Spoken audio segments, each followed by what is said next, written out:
Hello बच्चों, चलिए प्रश्न पढ़ते हैं। ठोस कार्बन डाइऑक्साइड किसका उदाहरण है? हमें यहाँ पर प्रश्न के चार विकल्प दिए हुए हैं। पहला विकल्प है आणविक क्रिस्टल, दूसरा विकल्प है सहसंयोजी क्रिस्टल, तीसरा विकल्प है धात्विक क्रिस्टल और यहाँ पर हमें चौथा विकल्प दिया हुआ है आयनिक क्रिस्टल। अब हम प्रश्न की मुख्य अवधारणा देख लेते हैं। तो यहाँ पर हमारे प्रश्न की मुख्य अवधारणा होगी कार्बन डाइऑक्साइड, कार्बन O2 जो होता है वह कार्बन और एक कार्बन और दो ऑक्सीजन, कार्बन और ऑक्सीजन के योग से बनता है। हमारा जो कार्बन डाइऑक्साइड होता है वो कार्बन और ऑक्सीजन के योग से बनता है।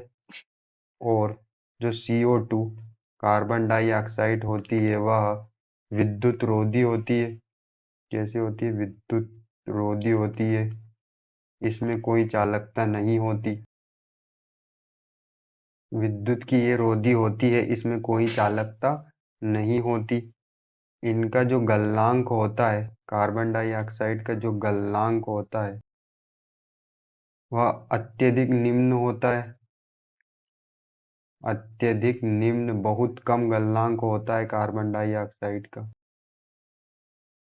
कार्बन डाइऑक्साइड CO2 अध्रुवी अणुओं